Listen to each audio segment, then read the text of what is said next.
Before you judge this story, before you pick sides, before you tweet, comment, or argue in the comment section, pause. Because this is not just another Davido controversy.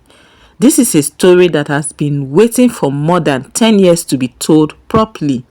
A story about a 13-year-old girl who woke up one day and realized her entire identity was a trending topic. A story about one of Africa's biggest music stars being accused of denying a child again.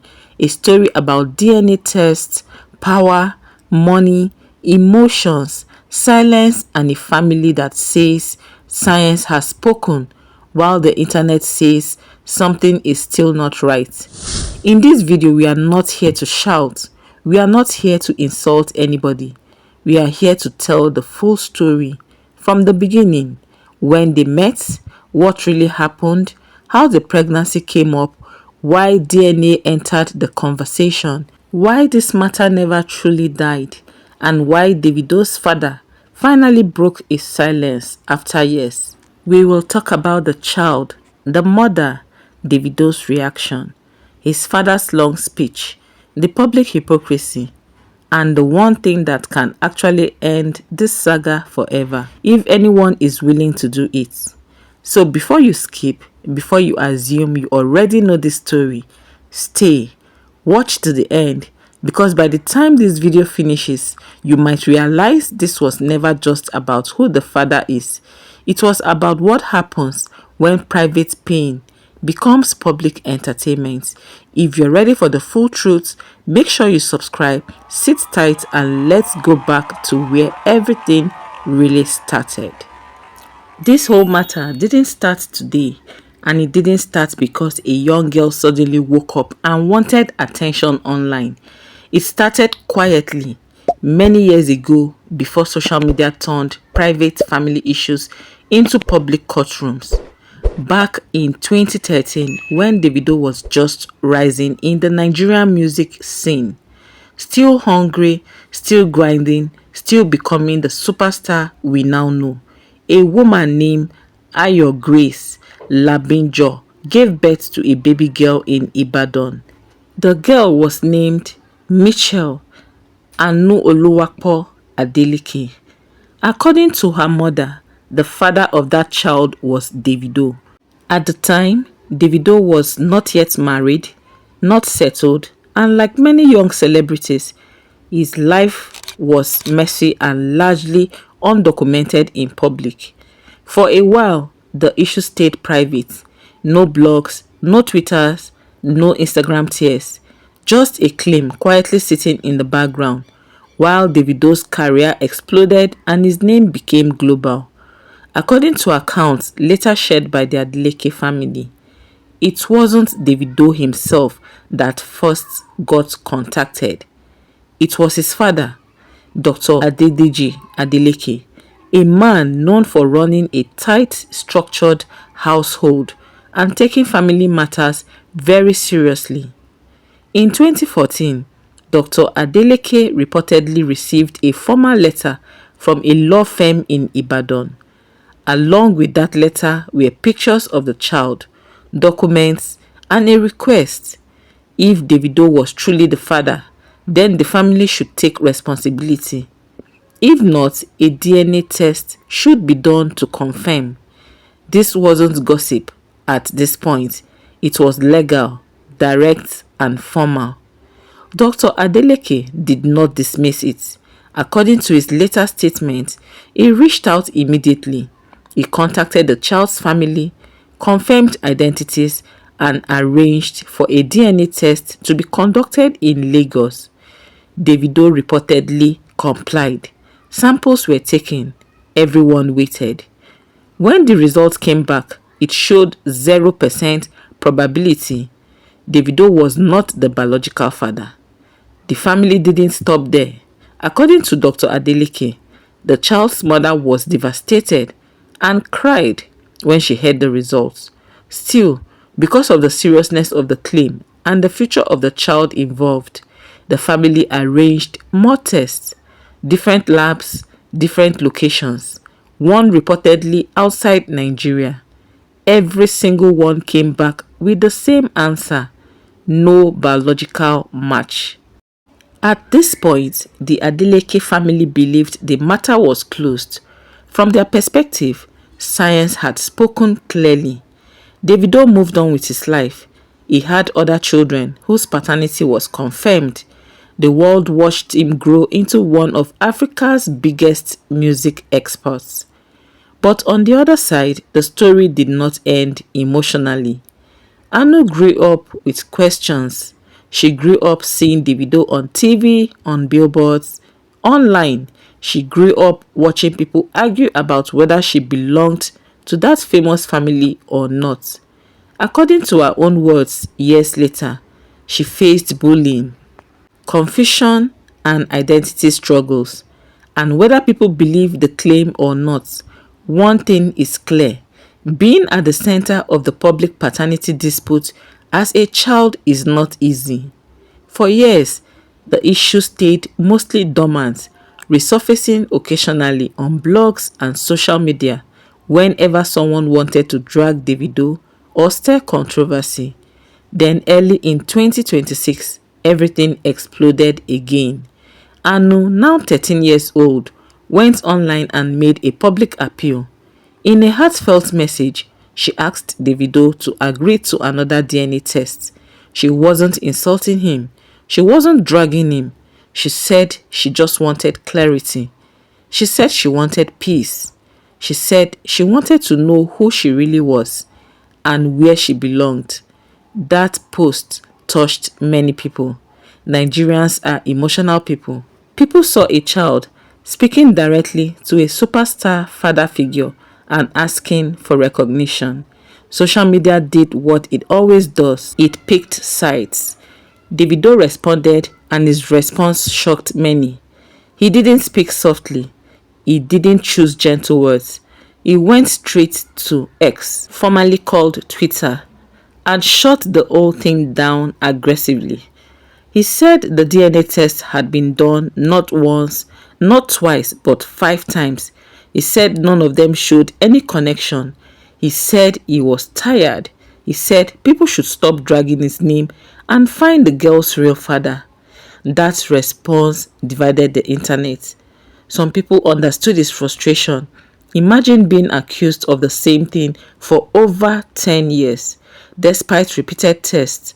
Others felt he was too harsh, especially considering the girl's age. To them, even if he wasn't the father, the tone mattered. Then came the moment that changed the entire conversation. Davido's father spoke. Dr. Adeleke Adeleke, a man who rarely addresses gossip, came out publicly and explained everything in detail. He spoke calmly, firmly, and at length. He walked people through the timeline from 2014, the letters, the tests, the lab, the results.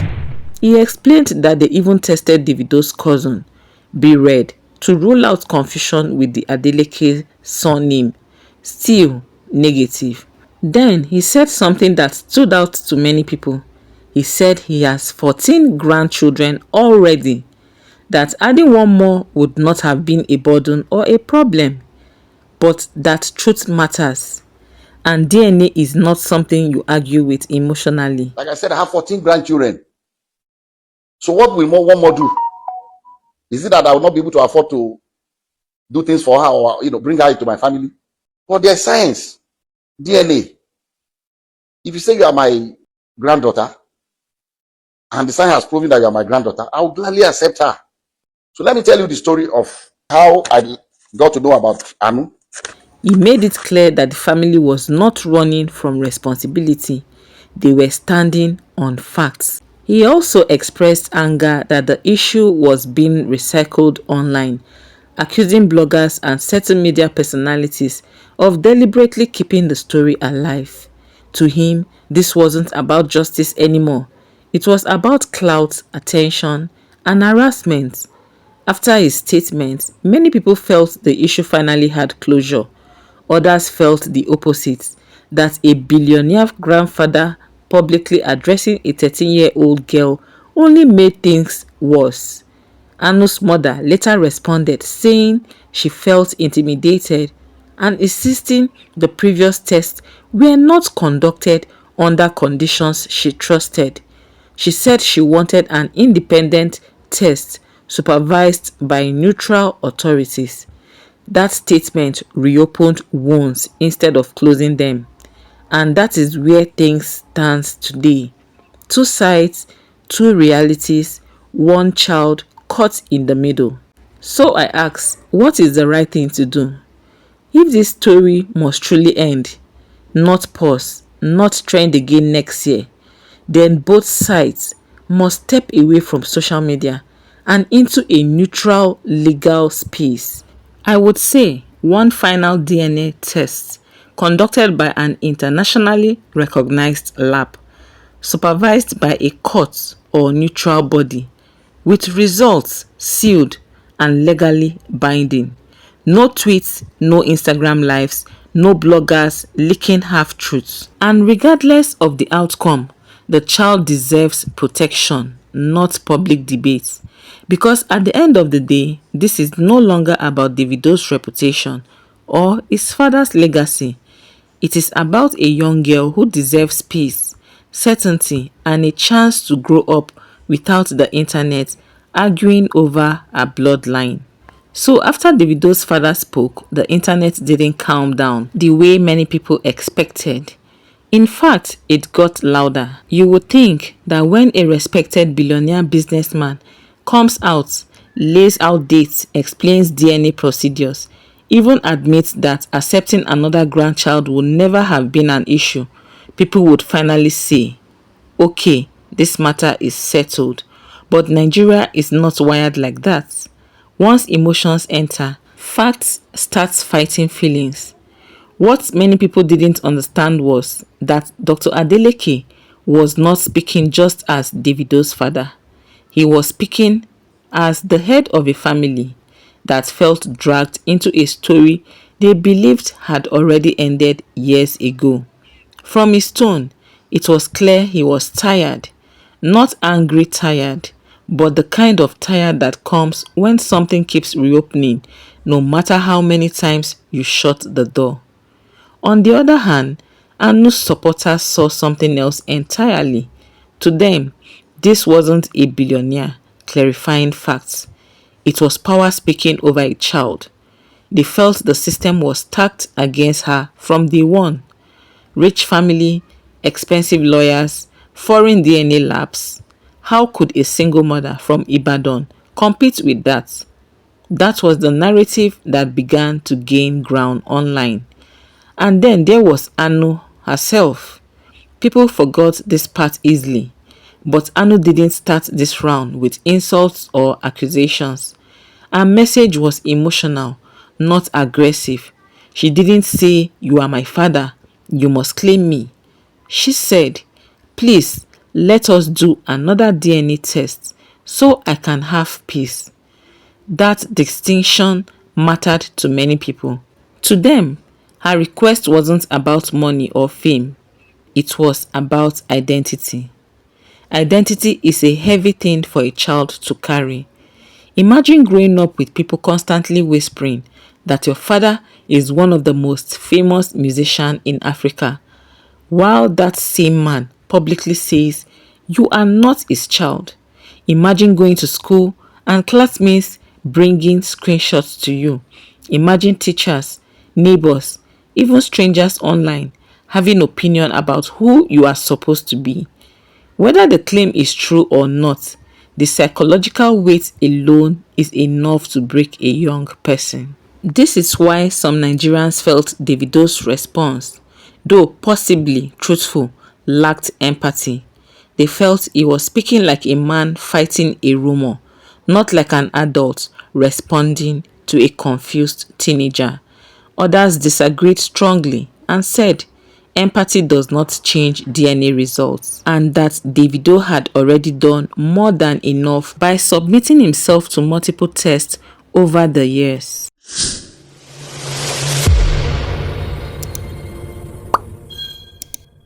Jewel TV. Then came the angle many people don't like to talk about openly, Anu's mother. For years, she has been portrayed in two extreme ways depending on who is telling the story. To one side, she is a woman fighting for her child's truth against a powerful family that wants to silence her. To the other side, she is a woman who refuses to accept scientific reality and keeps reopening an old wound for attention or leverage. According to the Adeleke's family's version, she was present during at least one of the DNA processes and accepted the outcome at the time. According to her own version, she never trusted the process fully and felt pressured and intimidated. This difference in memory is where the real problem lies. When two sides remember the same event differently, closure becomes almost impossible. Another thing that complicated the situation was the role of bloggers and social commentators. Certain names kept popping up, repeating the story, adding speculation, sometimes exaggerating details, sometimes framing the story in ways that clearly favored one side. Dr. Adeleke openly accused some of these people of deliberately keeping the issue alive. From his point of view, if nobody amplified it, the matter would have died naturally years ago. But because social media does not work on fairness, it works on engagement. A crying child, a famous musician, a billionaire father, DNA tests, denial, identity. That combination is content gold. So every statement became a new headline. Every reaction became a new angle. And Anu, whether people meant well or not, remained at the center of it all. Some people started asking uncomfortable questions.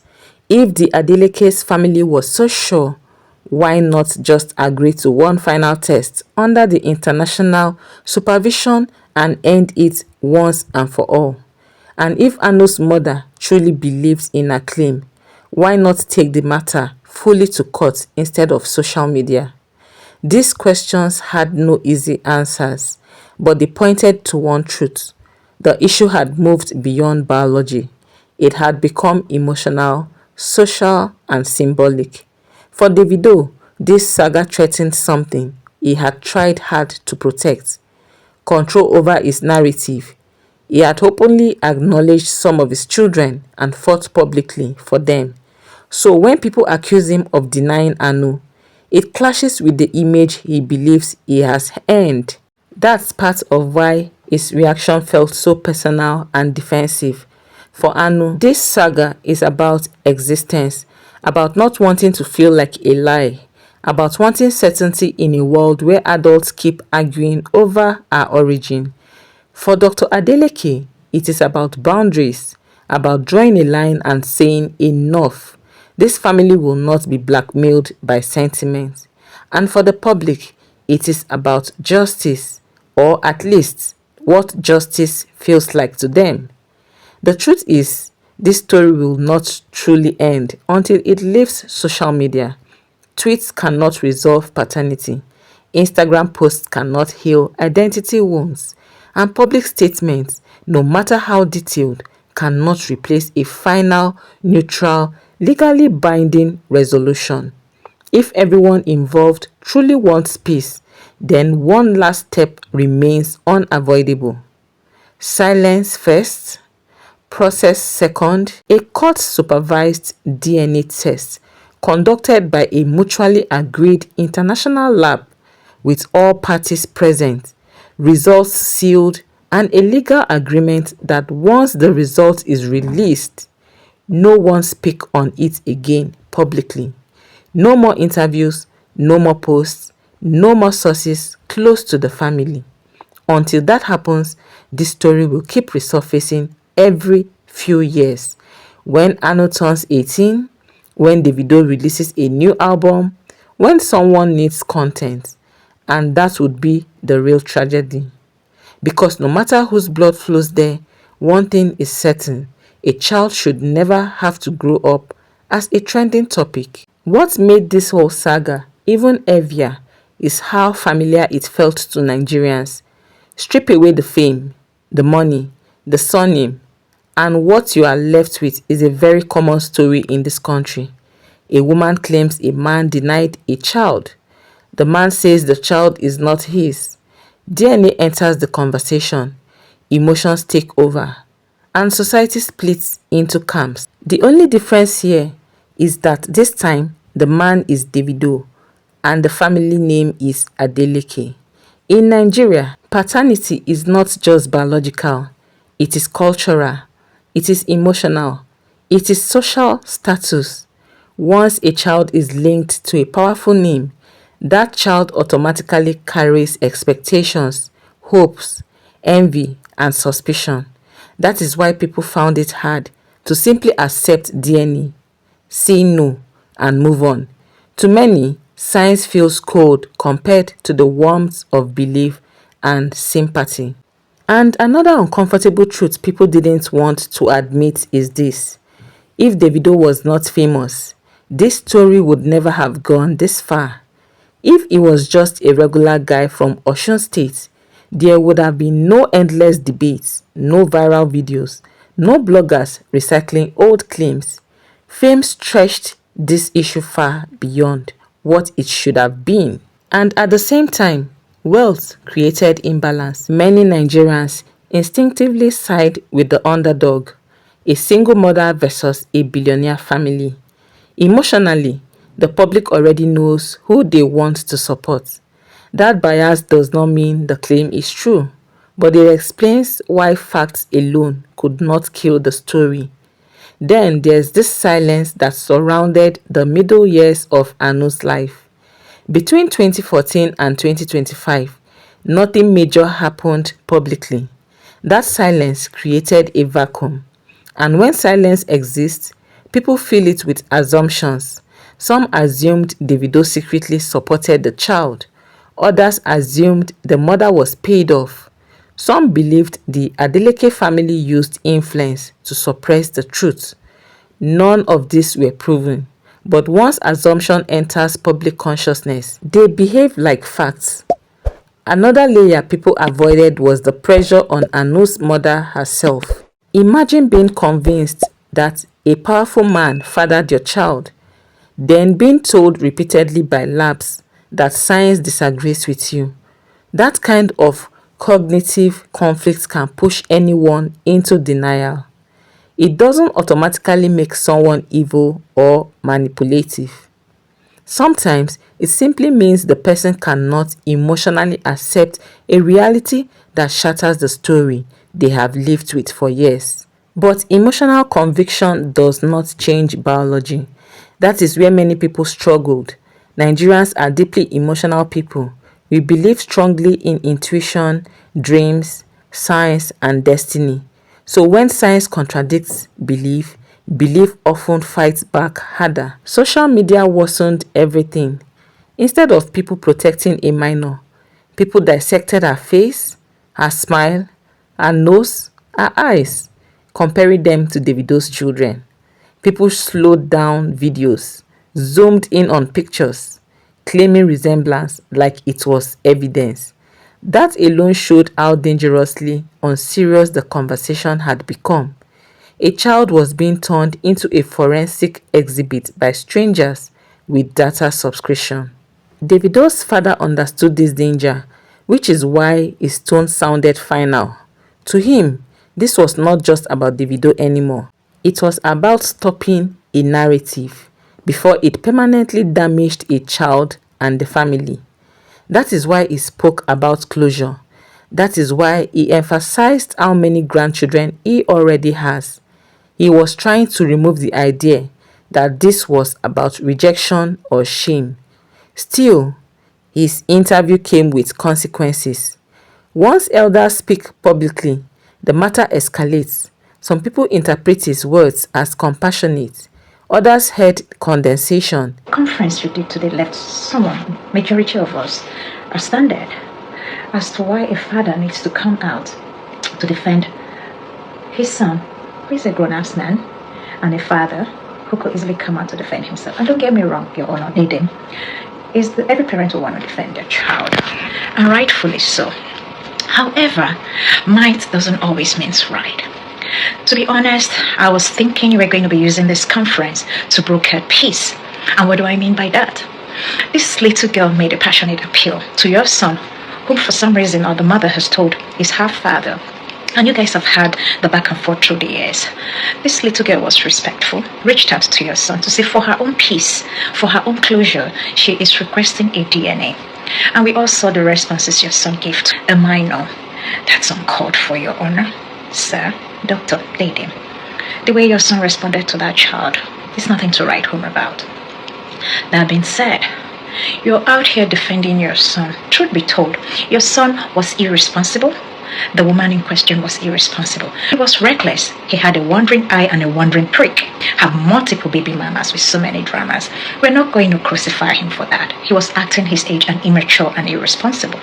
However, as a father, the noble thing you would have done is to put to bed or put to rest whatever assumptions this little girl has or have. And what could you have done differently? To say, I stand, we have done this DNA prior to now or multiple times, and they've all come back negative. What most of us expected from you, as an elder statesman that you are, and one loved by the people, was simple. Child, my son has said he's not your father. We've done multiples of multiple DNAs when you were younger, and all came back negative, as your son is claiming, and the mother is claiming that nothing like that happened.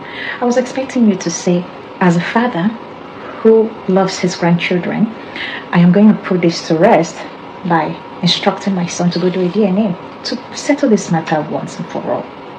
In Nigeria, perception matters as much as intention, and perception decided that the Adeleke family had drawn a hard line. What nobody truly addressed, however, was the long-term damage of letting this continue unresolved. If Anu grows into adulthood without certainty, the story will not die. It will mutate.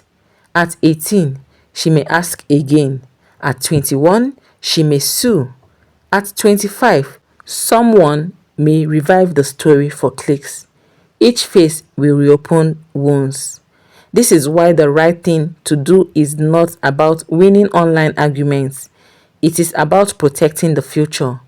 Davido does not gain anything by fighting a teenager online. Even if he is right, silence backed by lawful action could speak louder. Anu's mother does not gain anything by returning to social media instead of courts. Even if she believes she is right, public sympathy cannot substitute legal clarity. And the public needs to learn restraint. Not every emotional story needs your opinion.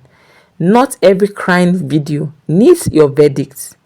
If one final, transparent, legally binding DNA test is done and the result is negative, then the conversation must end permanently.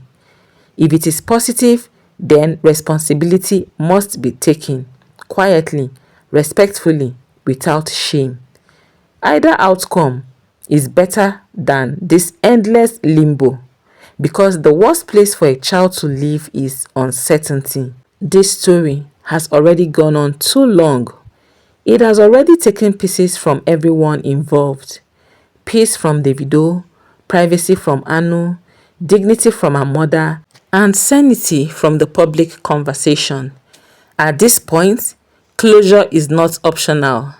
It is necessary. And until that closure comes, this will remain one of those Nigerian stories where nobody truly wins, only survives.